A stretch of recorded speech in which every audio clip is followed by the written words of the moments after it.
আসসালামু আলাইকুম, welcome back to Saida's kitchen. আজ করছি আমের লাচ্ছি। এই সিজনটা এখন পাকা আম বের হয়েছে। এখন আমার লাচ্ছি করতে যা যা উপকরণ লাগবে সেগুলো আপনাদের সাথে শেয়ার করছি। এখানে আমি পাকা আম নিয়েছি, 1 টেবিল চামচ চিনি নিয়েছি, দই আর গুঁড়ো দুধ। এখানে আমি 2 টেবিল চামচ গুঁড়ো দুধ নিয়েছি আর 1 কাপ পানি। চলুন আমরা এখন মূল উপকরণে চলে যাচ্ছি। প্রথমে আমি দিয়ে দিচ্ছি পাকা আমগুলো, দিয়ে দিচ্ছি গুঁড়ো দুধ। এখানে আপনাদেরকে আমি আগেই বলেছি 2 টেবিল চামচ গুঁড়ো দুধ আছে। অবশ্যই গুঁড়ো দুধ দিতে হবে, না লাচ্ছিটা ভালো আসবে না। তারপর দিয়ে দিচ্ছি দই,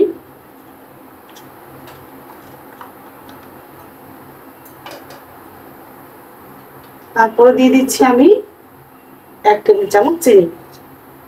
যেহেতু আমটা খুবই মিষ্টি তাই আমি চিনির পরিমাণটা কম দিয়েছি। আপনারা যদি একটু মিষ্টি খেতে ভালোবাসেন তাহলে একটু বাড়িয়ে দিতে পারেন। এখন দিয়ে দিচ্ছি 1 কাপ পানি।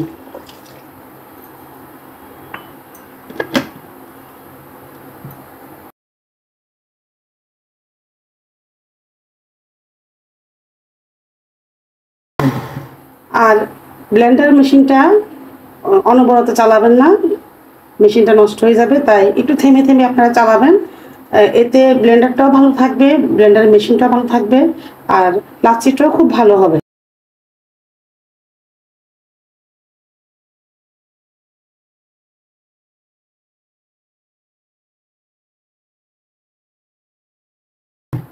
হয়ে গেল আমার আমের লাচ্ছি।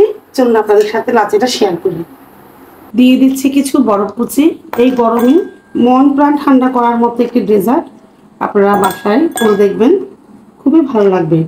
আর যারা আমার এখনও ফেসবুক পেজ ফলো করেননি ফলো করে দিবেন নতুনরা, আর লাইক কমেন্ট শেয়ার করবেন।